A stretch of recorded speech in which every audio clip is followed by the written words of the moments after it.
It's CC, CEO. Wanna change your life? Come see me, yo. I'ma teach you how to build up wealth for your family, not just for yourself. I'm a bestseller, a house flipper, a businesswoman, a go-getter, a big investor, a goal builder that can teach you to get richer like millions, baby. You really about to fill your savings. You about to have multiple streams to pass your children, baby. Let me teach you to get your credit on track in the long run. You'll make it all back at Catalyst and watch it all psychology black-owned firm, but we ain't all black. What's up, everybody? It's your girl, Constance Carter, and this is the Grow Your Money Club, where we talk about how to grow your money and not blow your money, because when you blow your money, it ain't a damn thing funny. Listen, I'm excited to be here. Happy Thursday. It's always a good day when we have the good doctor with us on Thursdays. This is our day, our medicine Thursday, our medical Thursday. And the great thing is we have our very own Black B1 doctor who's all about health and wellness to help us get to a place where we are living optimal lives. Because listen, wealth is a holistic experience. And so money is not just a part of not just wealth is not just money. It's your health, it's your wealth, your money, it's your mental, your spiritual, your physical, everything. All of those things are contributing factors to wealth, because you don't want to just make a lot of money and be in bad health. So it's important that we understand what we need to do in order to make sure that we're living the best life. Y'all, now I'm not the most healthiest person in the world. I'm not. Down.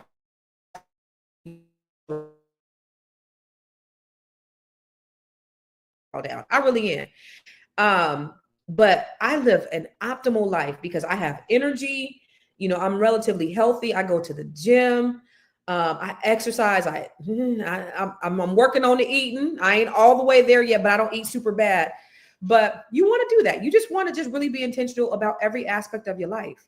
And so that's the reason why Dr. Jones is here. Dr. J is here so that we can help you to get clear on what it is that you need to do so that you can live your optimal life.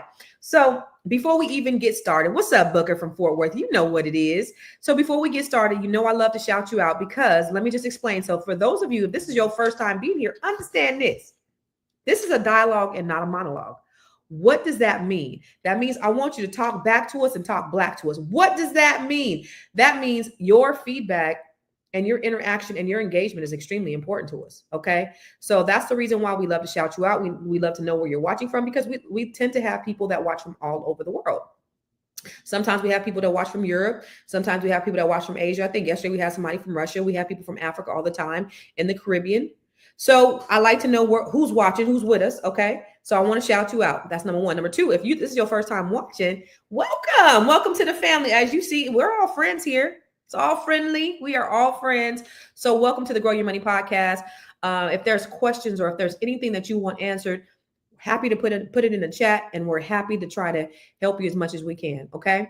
And then finally, if you are a Black owned business, what's up, Dr. Felicia Jackson, Net 7 Collective in the building.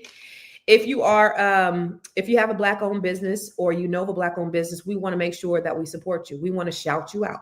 So if you have a Black owned business, please put it in the comments. Don't just put it in the comments though. We also want to know, how can we reach you? Why? Because we want to make sure that we are intentional about how we do business. We want to do business with people who look like us. Okay. It is important. It's not being discriminative at all. It's really just being intentional about making sure that we support one another, because for far too long, we have been pushed out of different things. Remember, Black Wall Street, just giving you some historical context to it. Black Wall Street, Greenwood, Tulsa, Oklahoma, when they destroyed their 600 businesses, they rebuilt. And when they rebuilt to over 300 businesses. Yay, that's awesome. But the thing that killed Black Wall Street for the final time, the thing that killed Black Wall Street was integration. Why? Because when we no longer had to do business with each other, we stopped doing business with one another. And so now it's time to get back to doing business with one another. 2 months ago in May, 160,000 Black women lost their jobs. Okay. We are the most educated. We have the most student loan debt out there. That's a fact that we know. So as we start to get into these spaces where we're creating our own businesses, where we're trying to be self-sufficient and independent, not depend on the government, because they're cutting those aids too. That's a bad thing. It's not a good thing, because the Bible says what you do for the least of those, you've also done unto me. And so we should take care of our poor. We should take care of the people who can't take care of themselves. That's absolutely something that we should do. That's biblical. That's just a thing. If you're a good-hearted person, you should be doing, right? But we don't need to be dependent upon those. So we need to get to a place where we're not, but we can help each other. The one way that we can help each other is by doing business with one another. And so be very intentional about who you're doing business with. Jews say, I don't do business with anybody else unless there's absolutely nobody in my community that could do the same thing, could do what I need to get done. And if there's absolutely, this is what they teach.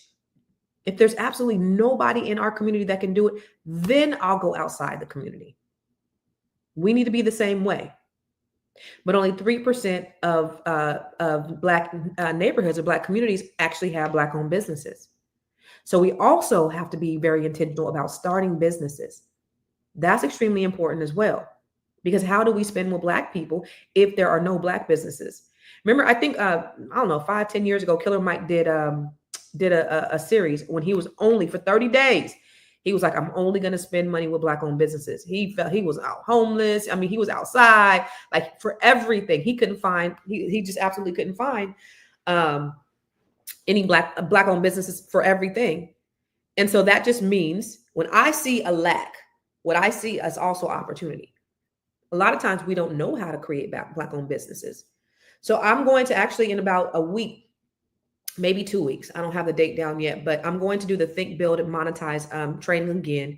And that's to show you how to start your own business, to turn your idea to an actual business. So that'll be a free training. It'll be a free masterclass that I'll do, because again, as business owners, if you see a gap, then you need to try to see what you can do to fill the gap, especially if you have the expertise to be able to do it. So that's the reason why I'm going to bring it back to Think, Build, Monetize it, because I see a gap. 160,000 Black women, and this is not just for Black women, it's for everybody, but 160,000 Black women lost their jobs. A lot of people want to go into self-employment and entrepreneurship, and they simply don't know how. All right, bet. We're going to do the Think, Build It, Monetize It, and it'll be a free masterclass. We'll do it next Friday, maybe the Friday after next. I got to see. I may need a little bit more time. I don't need time to present it. I just need time to promote it. But that's what I want to do, to make sure that we are just being very intentional about doing business one another. You know, if I'm saying, okay, we got to spend with businesses, then we need to have more businesses. Well, how do we have more businesses? We got to learn how to do business. So just invest the time. It'll be an hour. Invest the time and figure out what you can do. What is that thing that you do that people will pay you handsomely for, that you can help other people, that you can fill in the gap. All right. Good stuff. Good. So I apologize for being late, you guys. My middle son, so let me just tell y'all, and then we're gonna get right to it. My middle son, he called me, and I just had such a good time. I just love that. I love all my kids, but I was just thinking about him this morning because I had to go drop off my car to the shop. So at 8 o'clock, I had to drop off my car. So I told my oldest son, come on, I need you to take me. Now he drives my Range Rover. So look, I need you to take me. And he's, don't wake me up, right? So anyway, he fussing and whatever. But anyway, so I was thinking in my mind, if my middle son, Kyron, was here, it wouldn't even be a problem. Everything I ask him to do, he just does it. I just have one of those kind of kids, maybe 2, 1.5. My daughter, maybe 2. But my oldest son and my youngest son, everything, they gonna do it anyway. It's right? So I was talking to my son. I was like, he called me and I was like, I was just thinking about you. And he was like, you were? I said, yeah, because I was I was fussing at your brother, and I was thinking, dang, if Kyron was here, he just does stuff. And he said something that I thought was so me. He's so me in so many ways. He looks nothing like me. I'll show you my middle son. He looks nothing like me. These are my kids. See my babies? So my middle son is the one right here. Right here. Uh-oh. That's my middle son. But he said something that's so like me. He's like, why would I fuss when I know I'm gonna have to do it anyway? Yes, that's unnecessary energy. Why am I gonna huff and puff when I know I'm gonna have to do it anyway? So what's the point? That's just energy that I don't even need to.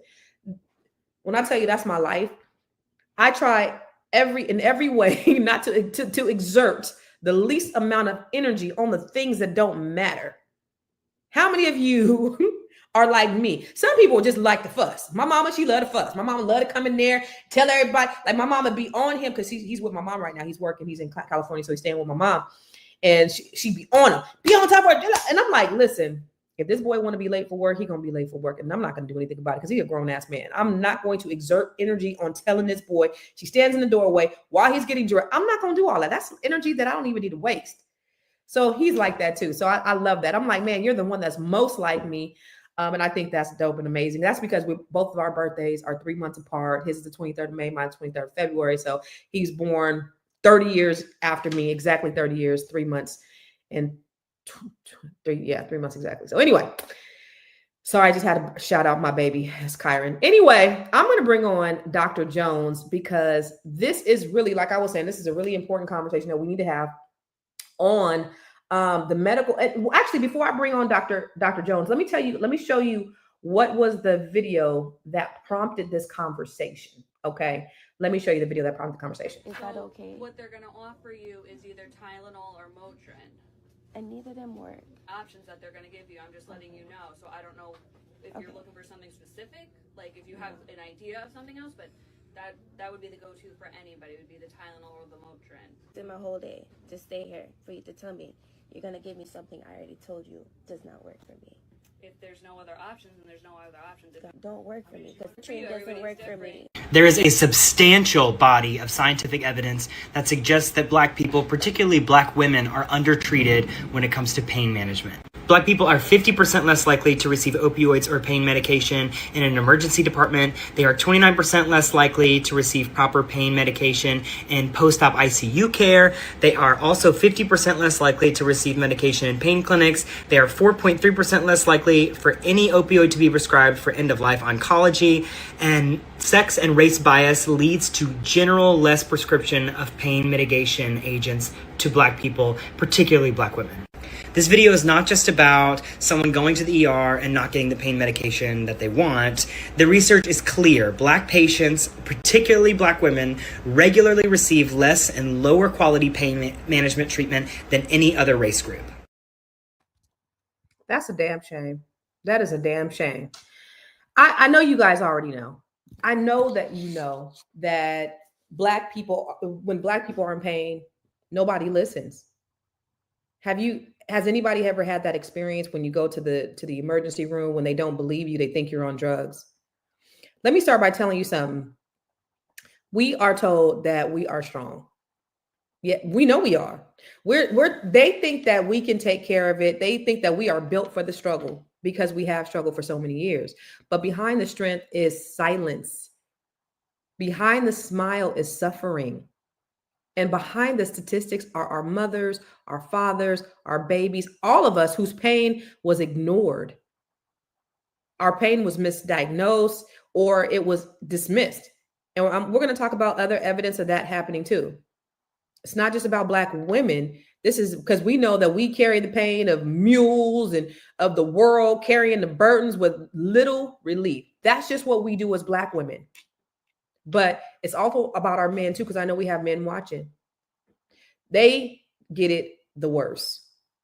It's about our sons. It's about our cries. It's about behavioral issues instead of treating symptoms. It's about our daughters who learn too young that being strong means being silent. And we know that it's not in our heads. And that's what we're going to address today. It's in the textbooks because this is how they teach them. It's in the hospitals that treat us like we're less than human. So we're going to have a conversation about that today because as Black people, I don't know if you know, and I'm very vigilant when I go to the doctor, especially when I go to the doctor with my father or my children, because they are less likely to be treated for pain and they're more likely to be ignored and more likely to die from things that are preventable. And when it comes to our babies, even their pain is overlooked.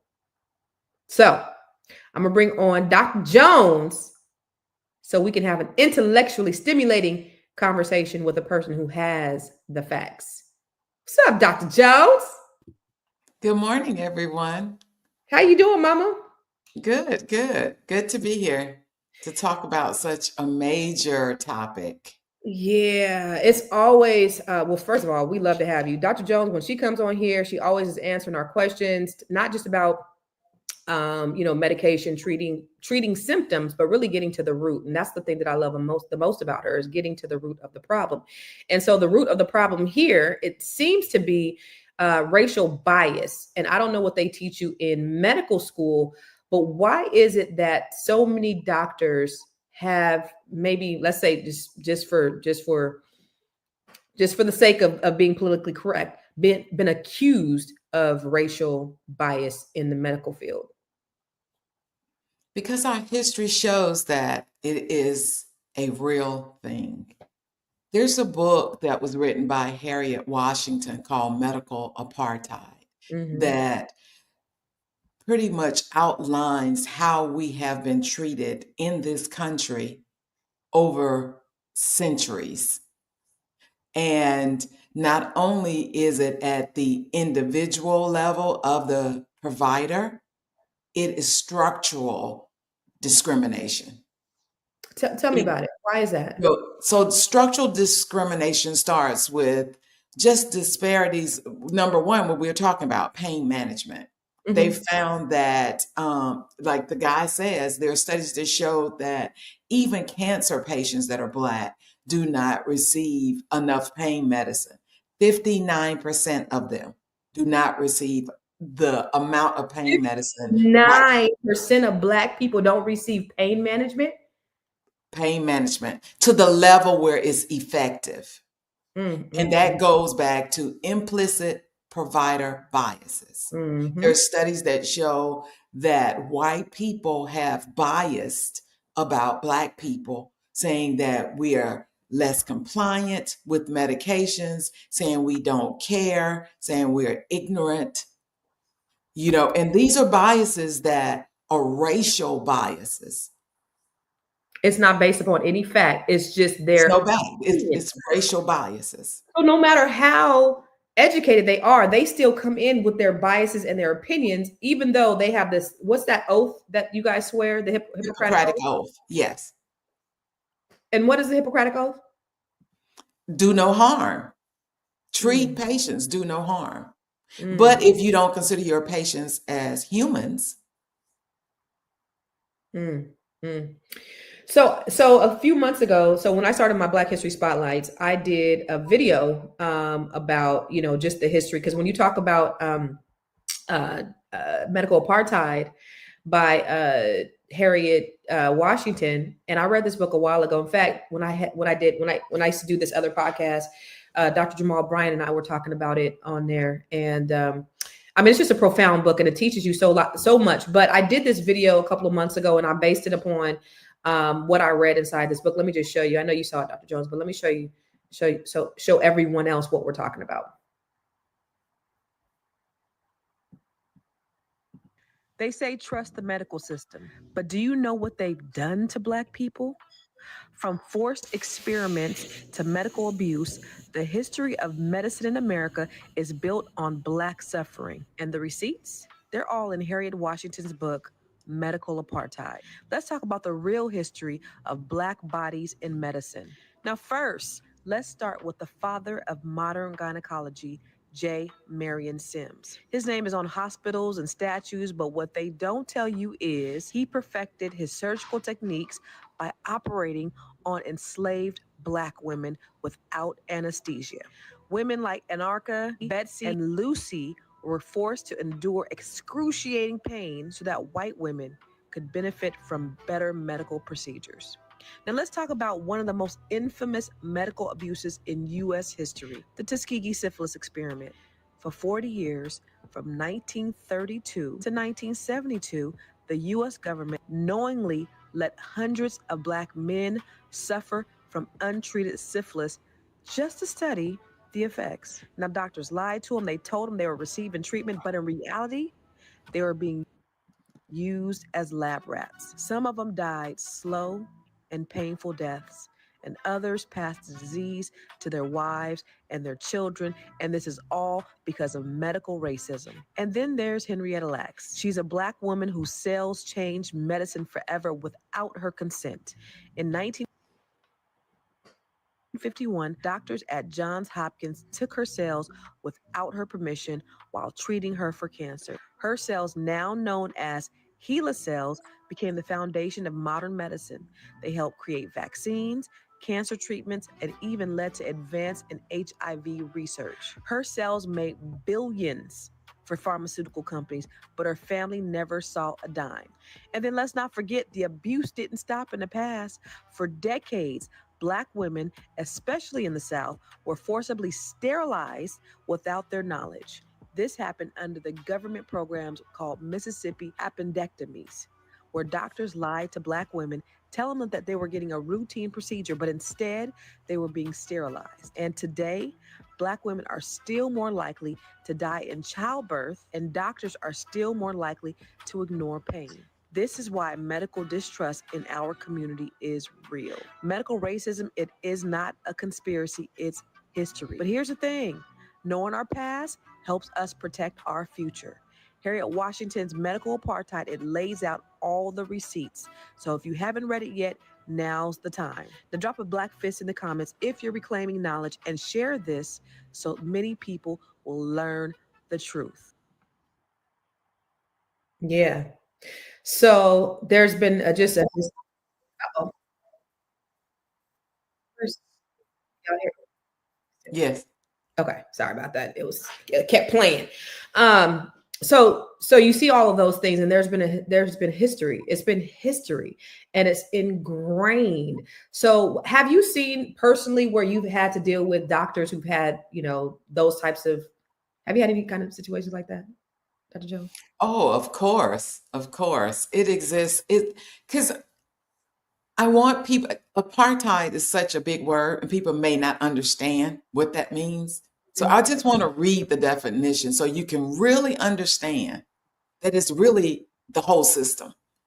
Apartheid is a system of institutionalized racial segregation and discrimination that enforces political, legal, and economic dominance over a group or a race.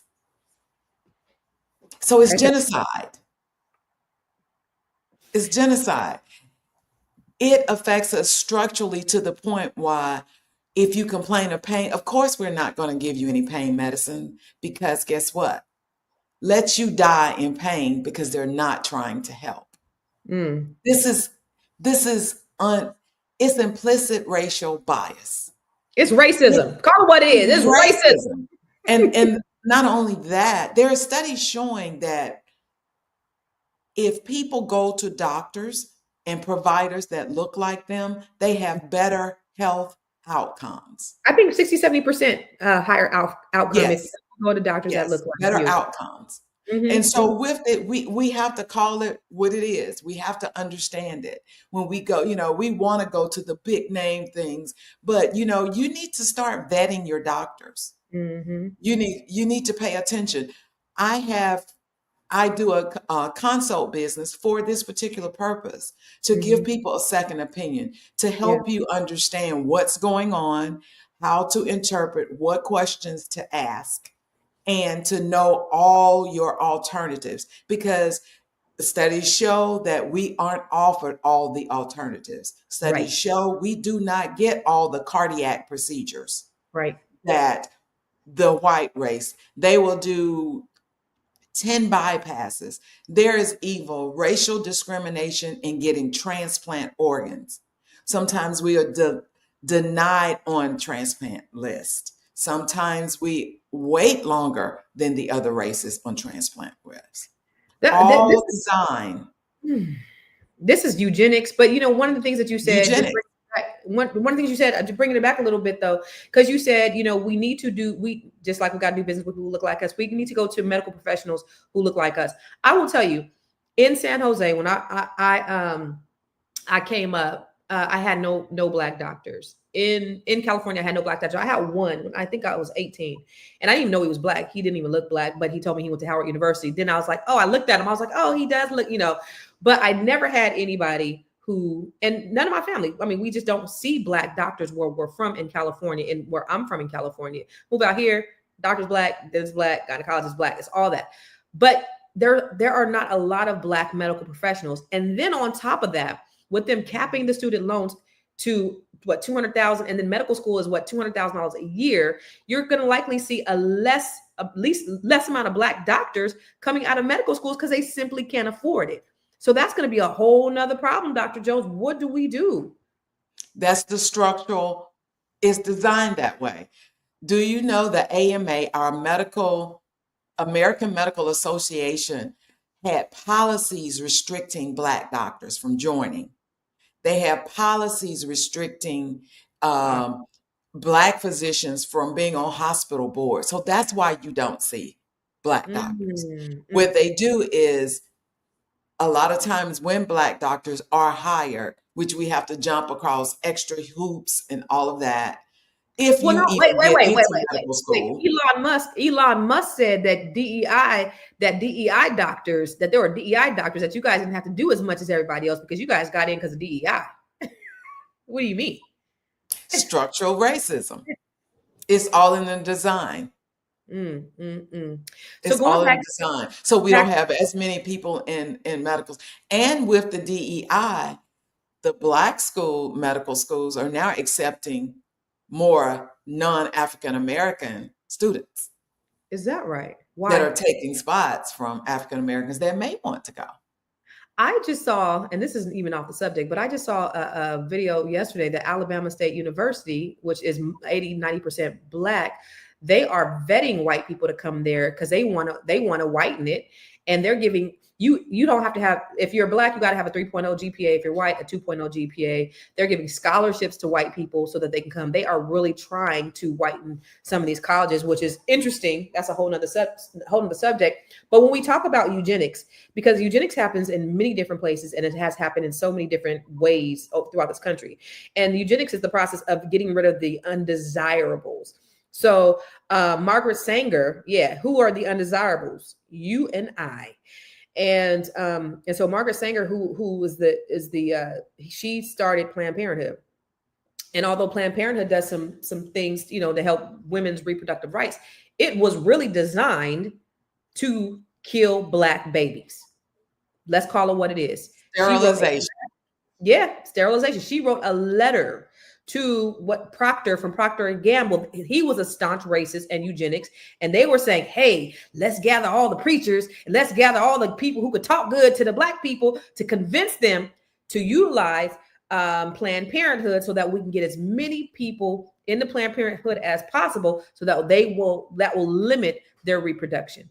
That's what Planned Parenthood was about. So there is this specific direct design to get rid of Black people. But it's interesting that inside the medical profession, like that is so blatant.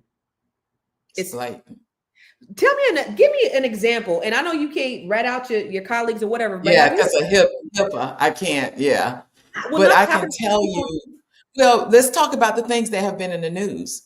Okay, let's talk about that. There was a Black female that went into a hospital ER. I think it was in Mississippi about 2 or 3 years ago. They said she was fine and that she wasn't having a heart attack, did not do any EKGs. They just sent her home saying she was being extra. The lady died of a major heart attack in the parking lot. Oh. There was another lady too. She was a doctor, and she went to the doctor. Yes. And were they her colleagues during COVID? Let's look at this one. This is the second worst day here at IU North.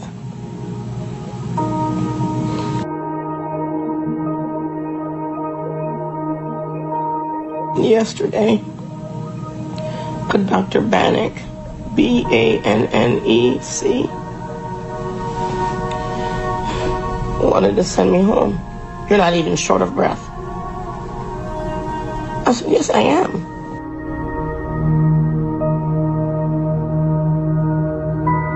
I was in so much pain from my neck. My neck hurt so bad.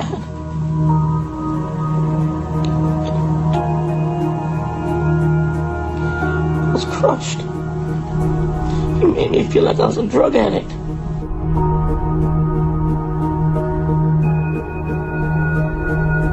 The CT went down a little bit into my lungs, and you could see new pulmonary infiltrates, new lymphadenopathy all throughout my neck. And all of a sudden, yes, we'll treat your pain. You have to show proof that you have something wrong with you. I put forward and I maintain. If I was white, I wouldn't have to go through that.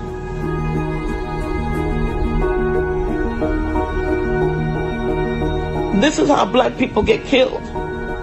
When you send them home and they don't know how to fight for themselves. I had to talk to somebody, maybe the media, somebody, to let people know how I'm being treated up in this place.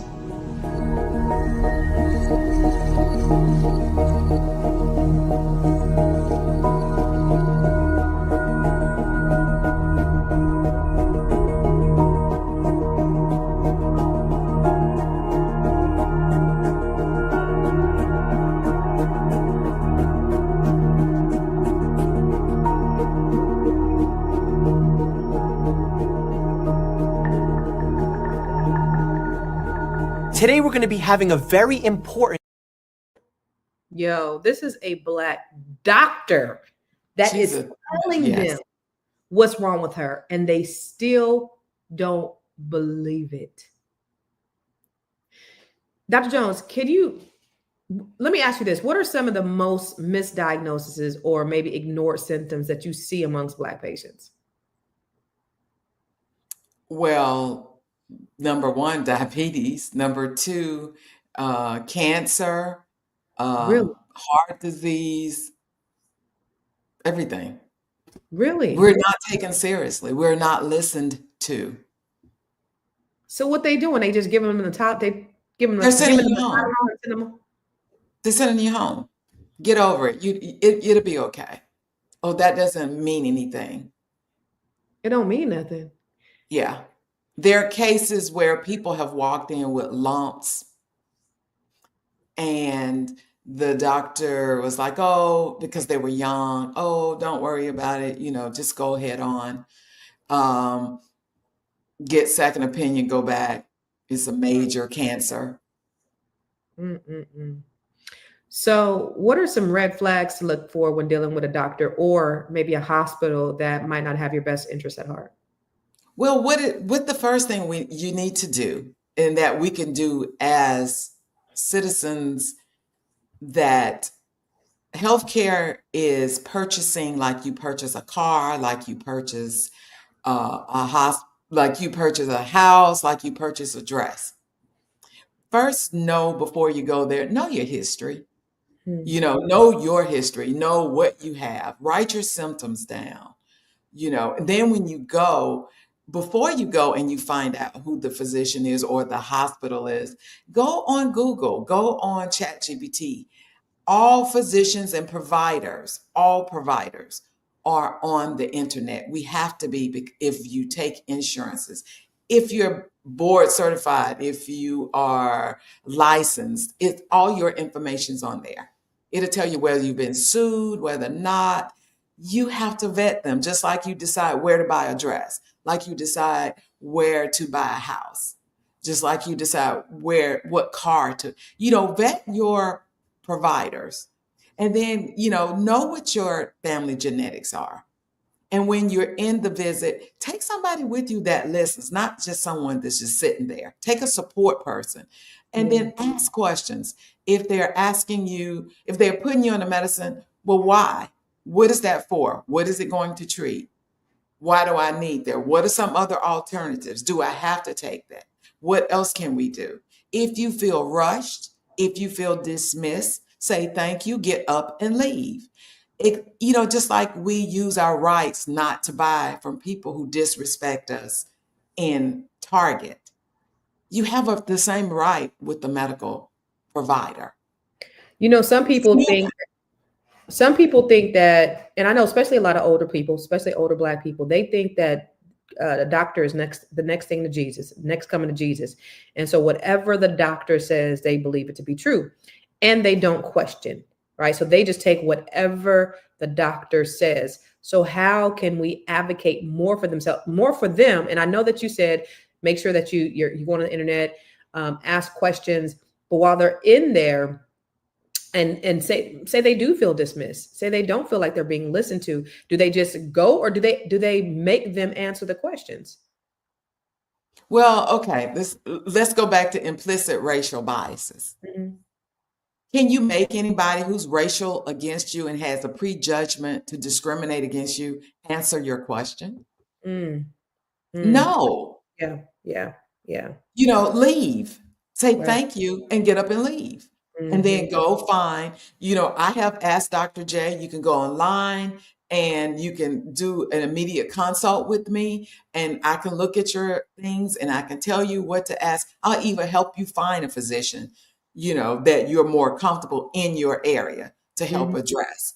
There are several websites that the Black medical community have created, which are called like blackdoc.com, helpherinherhue.com. But Google, there are sites where you can locate Black providers. I think the good thing about you is that you can help somebody from all over the place, because you've helped me. Right. You've done a lot of people from all over the country. So we don't have to be, that's a beautiful thing. That's a beautiful thing about social media and the internet, is that we have so much more access now. But speaking of that, I hear doctors often complaining about people having their medical degree from Google University and being able to go to WebMD and all those places to get, the information that they feel like they need before they go in there when they do their research. How do you feel about people like kind of doing that research on WebMD and things like that? Do you think that's prudent? So the problem with the system is that providers are only given 15 to 20 minutes with the patient. And if a patient comes in with all this knowledge, a good provider should not be intimidated.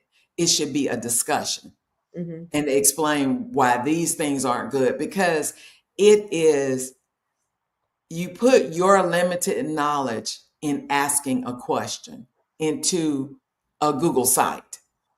So it's going to give you the answer based on limited knowledge. Right. Because it doesn't. So if you're asking about your blood pressure, you didn't tell it that you were on all these other medicines, or that you're taking this, or that you eat this. And so it's going to only ask it in an isolated system. So that's why you need an advocate or someone else to help you, or a conversation with your physician if they care, to help you understand why this is right or this is not wrong. It should be a conversation. It should not be intimidation. Yeah. And Yes. so that's the reason why what you do is so important, because you are taking the time to say, look, here's your medical history. This is your blood work. This is all of your workup. This is what it is based upon everything that I see. So now I'm not limited in my information that I get, because I can call you up and say, Dr. Jones, I'm feeling this way. Well, I don't know, because I called you a few months ago. I was having back pains. And based upon, you couldn't really tell me what was going on. Right. I only can tell you based upon what I said, where the pain was and all that, but you as you could not see my whole my profile, right, or my panel, you can't really tell me. But don't you still think that them being armed with a little bit of knowledge, because going in there completely blind is not good? It's not good. It's not good when you're being biased against. It's like driving. You know how we come up with a whole thing for our young Black men about when you're stopped by the police. Do this. Right. It's the same thing with approaching providers, because it is the same situation in the same country. It's crazy. And I think that's so weird, Dr. Jones, because it's like, okay, you become a teacher to help children, but yet you don't like a certain race. Well, why are you in this to help children when you don't like you become a police officer to protect and serve, but you don't like Black people. You become a doctor to save lives, but you don't want to save Black people's lives. Like, what is that? Am I into Twilight Zone? Like, why do people are they in these professions if they don't like the people that they treat? Just like Sophia said, because everybody's not in it for the thing is, if you don't consider a certain race important, then you're fooling yourself saying I am in it for this, because you don't even consider the other race. Yeah. You see what I'm saying? Because if you don't find value in something, you make your judgment and I'm doing this for this, but it's tainted. And a lot of times people don't see their biases. So do And we so have how do you change biases? You can't change biases. You have to take it your right to protect yourself. Yeah. And so, I see someone in the comments said, I cussed them out and all that. That's not going to help. It don't help. Because All what it's happens doing is they'll put that in your chart. And if you do go see, it taints your chart. So then nobody will listen you forever. Yeah, you cussing them out. It ain't. It's not going to help. Basically, it's confirming what they already thought about you anyway. Like you're illogical, like you're unreasonable. Yeah. So there, it's that. Yeah. So that's why I say thank you, walk out, and go do your research. Come sign up with me or find another advocate.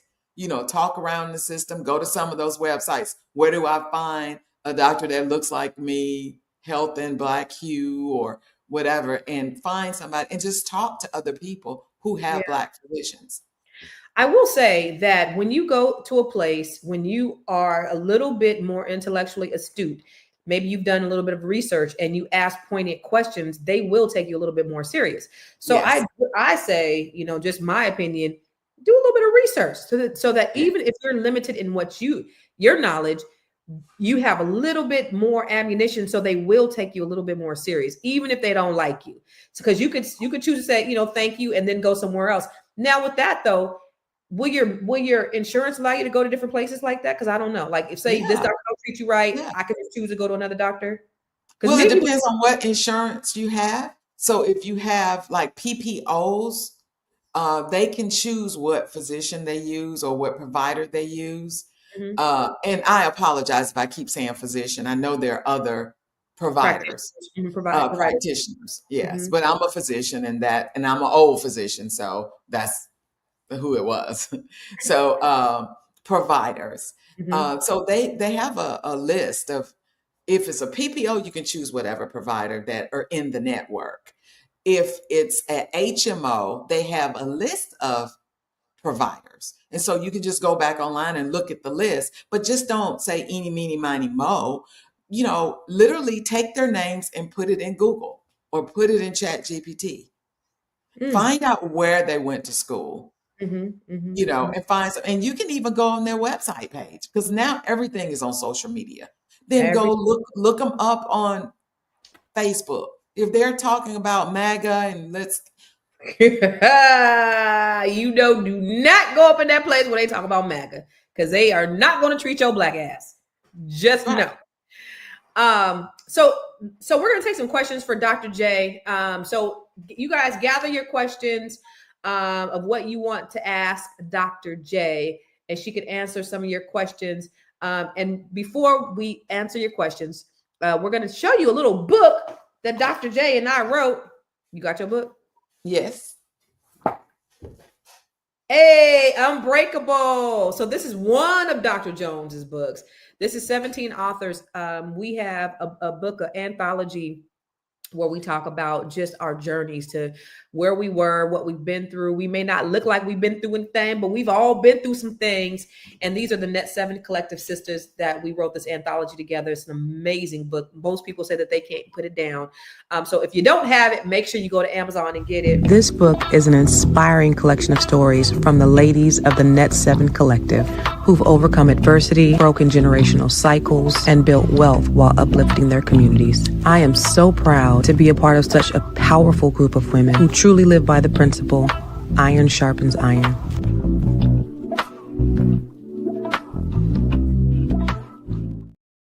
Y'all get the book. It's on Amazon. Search for Unbreakable, Dr. Shirley, or any of the authors on there. Myself, Constance Carter. And then if you want to schedule a consultation with Dr. Jones, I swear for God, she is the truth, and she is literally saving lives. Literally. If you don't know, you could ask anybody who's gone to her. We need to put some of the testimonials on your website, Dr. Jones, but I can speak to a couple myself. I went to her last week. She did an assessment on me, April Sampay, Dr. Deborah Cox, who else? Brenda. We have Jane, who's she's actually in our Net 7. She's scheduled with you. She is a pharmacist. So she's like, I can't wait to go. So, and she's actually in your area. So she's one of our teachers. Okay. Yeah, she's new into the collective. Yep, she's in your area. She's a pharmacist, and she has an appointment scheduled with you too. So, listen, if you guys need to, I don't care if you already have a physician, if you already have a practitioner, this is a great way for you to really get a true assessment. Because even after I went to Dr. Jones and we looked at my panel, and after we did my blood work, I went back to my physician. She was nowhere near as thorough as Dr. Jones. So she is the truth. So if you want to schedule an opportunity with her, go to askdrj.info and schedule your appointment, because she is taking appointments. Okay. This comment from Skipper, I don't want to skip over that comment, Skipper, because he said black men, this one right here, black men walk around with pain every day while dealing with mental health, thinking they have no one to talk to. I got tired of the pain that I walked around with. I decided to go and get therapy. I challenge black men to do the same. You will be better once you do it. There are lots of black men out there. So you know what? Shout out to you, Skipper 1970. Thank you for saying that. And thank you for getting the help that you needed, because, the pain is not just physical. Sometimes it's mental. Right. Right. And the good part about Skipper, that's phenomenal. Thing about therapy, it's okay to choose another therapist. You have to vibe with your therapist. It has to be, that's the only way you're going to have good therapy. And, preferably get someone that looks like you. So what role does mental health play in the physical wellness for the Black community? Oh, mental health leads to so many medical issues because number one, it keeps you from taking your medical medications, like your diabetes, high blood pressure, because your thought processes aren't there to help keep you on track. Also, it causes inflammation in your body, so you just don't feel well, and it gets into your body and your abdomen, and you just don't have good outcomes with, diabetes, high blood pressure, cancer, heart attack, strokes. And so mental health is very important. And it is just a way of making you whole. It's not you're crazy or anything like that. It's just dealing with trauma. And as African Americans, seeing that we have systemic discrimination, we all have trauma. It's trauma, even if you don't even realize it. Right. But, and that feeds into pain. Mm-hmm. And the pain is real. And someone else cannot tell you your pain is not real. Because pain is subjective is a subjective of what a person feels. So what experience I have, for instance, if I was to pinch you, Constance, I pinched you hard, but you may say, oh, that was nothing. But I may have pinched you lightly and you was like, you assaulted me. I may think it's nothing, but it was real to you. It's your experience. Absolutely. It's your pain. And I'm going to tell you, I'm sensitive. Your pain is not right. I have a low pain tolerance. Me and my daughter, we got these tattoos. We got matching tattoos. I got mine first. We got these little tattoos. These right here, right? We got these we have a puzzle. She has a puzzle. I got a puzzle. She has the key. I got the lock. So we did mine first. We did mine first. And it looks like an autism awareness puzzle because people be like, oh, they go, what's that for? And I go, oh, me and my daughter got a tattoo. They go, oh, does your daughter have autism? Because the mother didn't do it right. But anyway, I digress. When he was doing it, I was sitting there like, because I got a low pain tolerance. My pain tolerance is low.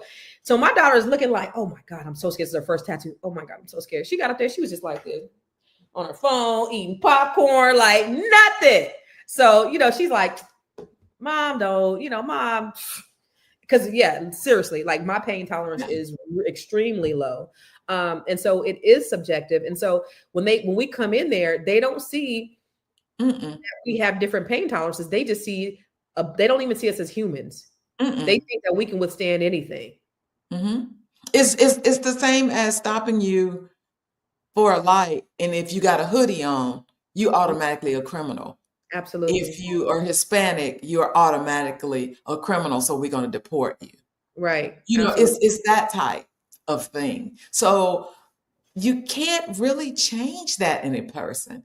You have to be proactive. You got to vet. You have to take, stop. The days are gone of sitting back and just letting people take over your health care. Yeah. The You have to decide. And you can always decide not to do it the allopathic, which is the traditional medical way. You could do it preventive health, use plants. You can do functional medicine. There are other natural ways to help treat pain. Right. And that's what I was thinking. Like, because Too Real for TV said we need more doctors. And the Yes. reality is this is only getting worse because the fan is flaming, the flames are being fanned, and the racial animus is being exacerbated from the top down in this country. It's only getting worse. And so one, we need more doctors, and we need more practitioners, because you can go, like the people I go to, they're not even doctors. I think it's a nurse practitioner that I go to, right? So there's not, you may not necessarily be a doctor, but there are lots of Black women that are nurses, I think, or people of color, probably more nurses than doctors, I would imagine. But we have to just be very intentional about going to people who look like us, because 60 to 70% more of us or 67% of us live longer lives as a result of going to Black doctors. But let me ask you this. What are some questions, just some basic questions? If I go it's maybe something's not wrong with me, and I'm just going to the doctor to get a physical, to get my blood work or whatever. What are some questions that I should be asking, that all Black people need to be asking when they go to the doctor? So when you go to the doctor, the first thing, ask the doctor how they're doing. How's your day? Okay. Because that just sets a different tone. And then you go and then you say, okay, if they said everything is fine, and just say, well, I understand everything is fine so far as my labs, but can you break them down for me and tell me, what are these labs actually testing for? And what do you mean by what is fine? What are my risks? I know my grandmother had kidney failure. That's what I was talking about. Know your history. So you can do your questions compared to what's most likely you will get. And so then ask, what are my risks? I want to live till I'm 90 years old. Am I at a risk for heart attacks? Am I at a risk for ovarian cancer? I know my cousin had breast cancer. Do I need to get early mammograms? See, so your questions need to be based on knowing your family history and knowing your pain, knowing your symptoms, and sometimes if you forget, write it down, take a journal, make a medical journal, go to the dollar store and get you a little pad and have the pad for every time you go to your physician. And when you think of stuff, write it down. And then at near the end of the visit, because you only get 15 minutes before the end of the visit, say, hey, I got questions, or let them know at the beginning, I have questions. We got to go over my questions, because then it lets them know you're not ignorant. You are concerned about your health, which is a big change of what they think. What's interesting is you said, what I liked about what you said was you asking them, what's the thing that I'm most at risk of? Because it reminded me, so a family member called me one day and was like, hey, I just found out that my grandma had stage 2 kidney failure. And I was like, what? So her daughter knew, didn't tell anybody, and they never got her treated, never took her to the doctor. So I said, I called one of the relatives and I said, hey, I need you to give me her login to Kaiser so I can go in there. So then I get her information and then I send it to the cousin, right? And I said, I need you to look at this. Is this true? Does she really have kidney failure? And he's like, yeah, but she's not going to die of that. She's going to die of this, based upon all her stuff. These are the things she's likely going to die of, not that. And I was like, wow. So that's interesting that you said that, because here she did have the stage 2 kidney failure, but she was more at risk to die of heart disease because she had diabetes and hypertension and all the other things because of, the levels that were. So that actually is very interesting. And so telling the doctors, asking the doctors, not telling them what you're at higher risk of is a great question, because because it's like, I don't know if they sometimes they don't voluntarily tell you, right? So, and because also, they, if they are racially biased, they don't think you care. Right. And it also causes them to have to look at your stuff, because they're probably just, we glance. Yeah. Oh yeah. Oh, okay. Let me look at this. Because you got 15 minutes. Right. Those are great questions. That's interesting. So let me ask you another question. How can, let me see. How you find out your medical history? Because our families don't talk. We'll sit around and eat together at the table, chicken and mac and cheese, but nobody tells that they have cancer. Nobody tells granddaddy just had a heart attack. Nobody tells we have liver cirrhosis because I drink too much. We have to have those conversations. So when somebody dies in the family, it's not being nosy. It's looking out for your children. It's looking out for yourself. What did they die of if they're kin to you? That, I'm so glad that you brought that up, because I was trying to figure out how to formulate that in my mind, because there's some cultural things that I think that we have with just being Black and Black secrets, you don't want to ask this, don't, especially the old people. I swear, the old people in my family, Dr. Jones, they be like, don't say this, and you can't say that, and you can't ask this, because everything's a goddamn secret. And so it's hard to find out what granddaddy died of, or what was that thing. Like, we don't know, because everything was a secret. Then you put medical racism on top of that, which a lot of them probably didn't know. We die young. Yeah, we die young, and we don't know why, because they didn't get the proper treatment, or it's all of those things. So how can they schedule an appointment with you, Dr. Jones? What can they do and what does that look like? So when you sit down with somebody and you do a consultation, what does that look like? So how you find me on askdrj.info, and it has choices of, you could do a full comprehensive medical consultation, and it's not diagnosing you. It's going through all your medical information, which I ask you to provide. X-rays, according to what your question is, X-rays, labs, if you have your old doctor visits, if you got a new diagnosis, and then you sign up, schedule an appointment in my calendar, we meet, and I go through everything in detail.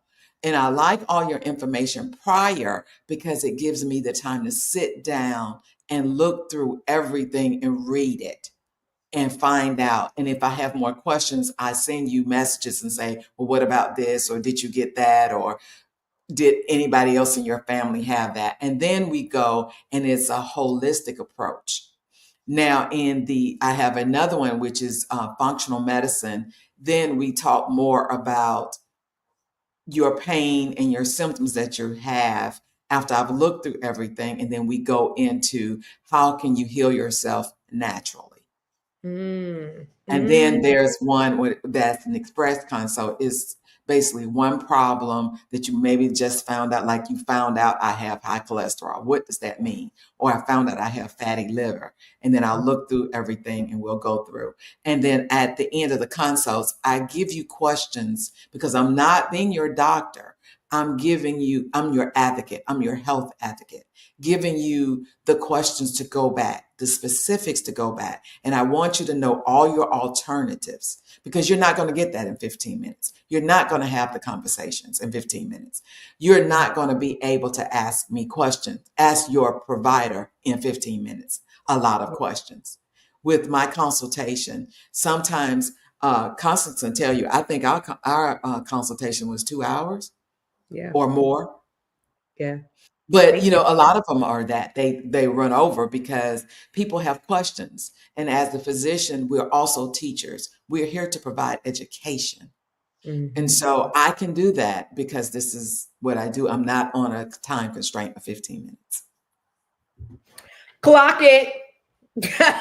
Drop that. Clock that T. She said, because I'm not on a time constraint of 15 minutes. You better clock that right now. So listen, let me show you guys these statistics. A 2016 study found half of white medical students believe Black people have thicker skin or less sensitive nerve endings. Half of white medical students believe that Black people have thicker skin or less sensitive nerve endings, meaning we could take the pain. Is that not absurd? Is that not one of the most absurd things you've seen? They believe that we have thicker skin and less sensitive nerve endings. And smaller brains. Remember, they did that study. Oh, and by the way, just in case you didn't know, they would diagnose Black people, slaves who ran away as having a mental disease called drapetomania. There's been quacks since the beginning of time. This is just crazy. Let me look at the other one. Black women are 3 times more likely to die from pregnancy-related complications than white women. 3 times. You know what's crazy? Remember I told you about my friend that died last week, 45 years old? 10 years to the month, his wife had died. 10 years prior of childbirth. She was only in her 30s. Wow. He turns around and dies. And they were, they had been together since we were in high school or junior high school. Crazy. But Black women are 4 kids left without a mother and a father. But 3 times more likely to die of childbirth because they just don't take our pain serious. Now, how is that 2 women will go into the hospital, one Black, one white, but the Black one won't get taken seriously or treated as well as the white one? It's insane. Insane. It's almost like saying, you're getting on my nerves. You really don't have pain. It's not all of that. But see, that goes back to what we talked about earlier. Pain is personal. It's subjective to the person. So you can't tell me what my pain is. Right. Just like this, right? Okay. What they're going to offer you is either Tylenol or Motrin. And neither of them work. Options that they're going to give you. I'm just letting you know. So I don't know if you're looking for something specific, like if you have an idea of something else, but that would be the go-to for anybody. It would be the Tylenol or the dismissiveness in her voice. No bedside manner. Rude. Right? Rude. This is supposed to be so. Why are you a nurse? Why are you a doctor? Why are you here if you don't want to treat the patient?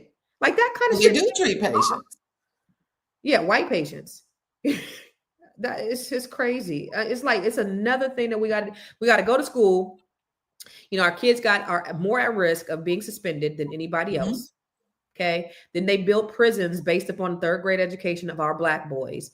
Then you have the conspiracy to Jawanza Kunjufu has a book called The Conspiracy to Destroy Black Boys, where it talks about how they treat Black boys different than they treat everybody else. So we start that at school. Then we go out in the world. And I don't know if you guys seen that my son got pulled over by the police a couple of years ago just for driving while Black. And they not only I was on the phone with them, they pulled him over and they pulled out a gun on him. But this happens to our children all the time. So then we have where, we got to go out in the world and we got to teach our kids how to deal with the police because they automatically might be trigger happy and they may kill them just for no reason at all, like for nothing. So we got to deal with, racial bias or racism in the justice system, in the criminal justice system. And then you go to, I just want to go to the doctor. And we got to deal with this shit at the doctor. Like, what? Like, and then it's so funny. You guys go to my Facebook page. I am Constance Carter, because I post stuff all the time. These racists, they love me. They love to hate me. They love to hate me because they sometimes was on the live this week calling me names, but they say that we dwell on the past. Oh, y'all just dwelling on the past. Why can't you guys get over it? Your race. It is ongoing. This is shit that we got to deal with every ongoing. It is not in the past. That's what pisses me. So they just showed us. Yeah, you Medicaid will take. How many people will lose Medicaid? Right. That's and what they have no clue. Most people don't even realize hospitals get Medicaid dollars. People who are in nursing homes with Medicare, Mm-hmm. the Medicaid pays for the nursing home. It is not paid by Medicare. Mm-hmm. That's the reason. Country, Uh-huh. rural communities. Them same ones that are on my page, they're gonna be the ones that are online crying when they Medicaid and they food stamps get taken. Because It's it's gonna major. disproportionately affect them. It's gonna disproportionately affect them. But remember, that's why we're unbreakable. But it's exhausting, Dr. Jones. It is exhausting. Life is exhausting, but you roll with it. take advantage of it, be your own advocate, do the things, learn how to connect. If they're not listening to you about your pain, connect with other modalities of pain control. There's acupuncture, there's, there are all type of Eastern type medicines that can control pain. Mm-hmm. Because the other thing is part of the whole systemic genocides and eugenics is getting people to want to be on narcotics. Mm-hmm. We're the only people that use narcotics like that in the US. The rest of the world has pain too, but they use other things. So speaking out, someone mentioned they use alternative medicine. They use a DO. DOs are actually medical doctors, but they're trained to do manipulative other methods to help heal people also. So they go on the same training as allopathic doctors like myself. Okay. So there's this last statistic: Black patients are less likely to receive pain medication in emergency rooms compared to white patients with the same symptoms, which we've already talked about. Right. But again, these things are simply exhausting. But this is the reason why we come here. It's just to educate you, because it's important. Like I said in the beginning, wealth is holistic. So when we talk about growing your money and growing your wealth, it's really about growing you in all areas of your life. Mentally, spiritually, physically, emotionally, financially, all of that is important. It's all important. And that's the reason why, we do the Net 7 Collective. Dr. Jones is one of the beautiful women of the Net 7 Collective, but we have women just like her that are here to just pour into each other to help build the community. Because what we understand, that African proverb is, when you teach a woman, you teach a whole entire nation. That's what we do. That's the reason why what Dr. Jones does is so important. That's the reason why, all of the women, you guys saw April yesterday, you guys will see some more of the people, maybe somebody else tomorrow, but it's the reason why we do what we do, is because we understand that there is a problem, but we always have to be solution oriented. If you see a problem, don't just complain. Ask yourself, what can I do? Or who can I impact? Or maybe who can I connect with to help solve this problem? And stop just being a complainer. I always say this: don't just be a hearer of the word, be a doer of the word. That's the reason why you need to share. If you do not have an appointment with Dr. Jones, go and schedule your appointment with Dr. Jones. Go to askdrj.info, because your health is absolutely your wealth. You need this. Like this could be life or death for some people. Do not play with your health. Did you hear about the Black lady? A couple months ago, she said she was tired. She had a restaurant. She said she was tired. And somebody was like, girl, make sure you go ahead and make me something to eat or whatever. She was a chef. And she was just like, I'm tired. She went to sleep. She said, I'm going to take a couple of days off. I'm tired. She went to sleep, never woke up. And so people were attacking her friends because they were like, y'all, you guys are selfish. This lady was tired, but that's what we do. And so we don't do the proper checks and balances to make sure, really, we might feel tired, but really there might be something more wrong. And that's why making sure that we get our blood work, that we get our checkups. You got insurance, make sure you go to the doctor, and then go to Dr. J and see, because Dr. Deborah, who was on here before, they told her that she had one thing. Dr. Jones looked at her blood work. She had something totally different. Dr. Jones told her what to do, child. That lady got more energy. Have you been seeing her post lately? This lady has been everywhere. Yes. She's everywhere. She is living her best life. He said this is the best time. This is the best she's ever felt. That's what she said. Yes. As a result of with her. Dr. Jones is the truth. So this could be life or death. She used to be crying and, she was in pain a lot. Sleepy, tired, all of that. Yes, all definitely sleepy. But Dr. Jones is the truth. Dr. Jones definitely saved her life completely. Added some more years on. all of that stuff. So Can we talk about fatigue? Like yes, just a quick. for sure. So if you have high blood pressure, if you have a little dizziness, if you may be pre-diabetic and you have fatigue, there are things called atypical symptoms of having a heart attack. That could be one of them. Really? So don't pass off the fatigue. If you're eating right, you exercise, and you're a healthy weight, fatigue is really not a normal symptom. Really? So we shouldn't have the itis? That's your body telling you something. We shouldn't have the itis after we eat? No, that's because you're eating the wrong foods. So we need to, Plant-based. we're going to do it. We're going to get to it. We will meet that challenge. But, just having the knowledge and helping people to make the decisions and be intentional and be their own advocates. That's the beautiful thing You just can't depend on the system that is designed against you. And you've equipped them, and you continue to equip them with the knowledge, Dr. Jones. You have a book. Yes. The Transition. I read it last week and it was great. And so the transition does what? The transition gives you the steps to try to go plant-based. I'm not going to say try to go plant-based, and how you use substitutions. It helps you with things you can substitute. People like to cook their own meals. So just use your meal, but substitute with plant products. And it helps you through that. And it helps you through the mindset, because it is a mind change, a mindset change. Because we are accustomed, and we are, commercials, everything, we are bamboozled, hoodwinked to think that we're supposed to be eating meat. Yeah. I mean, since birth. But so the transition, they can find the transition on Amazon under Dr. Shirley E. Jones, MD, and look that up and you'll find me, because my name is very, very common. So there are a lot of Shirley Jones.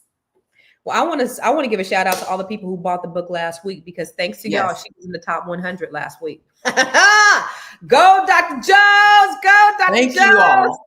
Yeah. Thank you. We're trying to change the world. Yes. One plant at a time. One plant at a time. So Dr. Jones is a part of the Net 7 Collective. If you are a Black woman, or a Black woman who needs to be around other Black women like this, like me too, but I ain't like her. If you want to be around Black women like this, holla at us. Go to net7bbs.com or bookwithconstance.com. I would love to talk to you about that. We have an inner circle of women who we meet every week. We coach, we build, we write books, and we do all kinds of stuff. They're, as a result of them going through the Net 7, they have government contracts. They are speaking. They're adding extensions to their businesses. They're scaling their business. They're growing their businesses. They're starting their businesses. They're increasing their net worth by 7 figures. And so if you are a Black woman or know a Black woman, have them holler at me, and I will have a personal conversation with them. And we can talk about that opportunity. Can Dr. Jones order your blood work? Use older blood work. No. It changes, darling. It changes, right? It changes. Like, so do you eat older food? No. So it needs to be how recent? I mean, within the last 30 days. So your blood work should be within the last 30 days. Because you might have went out and ate a bunch of hamburgers, had sex with 30 men. Like the STD that you may not have had 90 days ago, you might have 90 days ago. Right. Yeah. Just saying. So listen, also the Net 7 Nation is coming to a city near you, y'all. The Net 7 Nation is our local chapters of women all over the country. So if you are in any of these locations, welcome to the unstoppable force of the Net 7 Nation, where purpose meets prosperity. We are showing up strong in Dallas, Houston, Stockton, Sacramento, West Africa, Las Vegas, Philadelphia, Prince George's County, Europe, Washington, D.C., Baltimore, Atlanta, Chicago, and Alabama, and with more to come. These powerful women are here to build wealth, impact their communities, and change generations. So get ready to connect, collaborate, and elevate with the Net 7 Nation, because together we are unstoppable.